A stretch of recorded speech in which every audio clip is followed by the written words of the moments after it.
என்னடா இவங்க கிட்ட கூட்டி வந்திருக்கியா? தலைக்கு வச்சுங்க. இங்க எதுக்குடா கூட்டி வந்திருக்கியா? இயல என்ன அவ்வளவுதான் அவ்வளவு கொஞ்சம் ஆட விட்டு சகலா வாங்க ரூம் ரெடி பண்ணிட்டோம்ல உங்களுக்கு தான் என்ன நல்லா சௌரியமா படுத்துங்க இங்க இங்க படுக்கவா? கொஞ்சம் முடக்கிதான் என்னப்பா சகல விளையாடுறியா? ரூம்ப போறேன்னு சொல்லிட்டு இங்க படுக்க சொல்ற?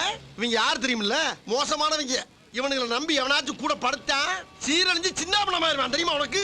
சகலன்னா என்ன தெரியுமா உனக்கு? சகலன்னா அக்கா தங்கச்சியை கட்டினவங்களுக்கு பிறந்தா சகல. ஆமா என்ன ஓ என் பொண்டாட்டி குடிச்ச எச்சி பாலை குடிச்சதான் ஓம் பொண்டாட்டி. அவளை கட்டின உனக்கு இந்த குசு முடிஞ்சா எனக்கெல்லாம் எவ்வளவு இருக்கும்? உன்னை நம்பி ஆயிரக்கணக்கான மைலுக்கு அங்கிட்டு இருந்து வந்திருக்கேன். மரியாதை ரூம் போட்டு கூட சொல்லிவிட்டேன். ஆமா இப்ப என்ன வசதியா இல்ல ஆமா ஆமா ஆமா ஆமா.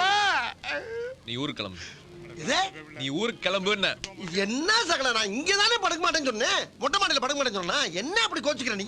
மூடிட்டிங்க படுறான் கொய்யால கக்கூச நார் அடிச்சுட்டு சவுண்டா விடுற. ஏய் சகலைக்கு பிரியாணி ரெடி பண்ணு. இப்ப அது போலாமா?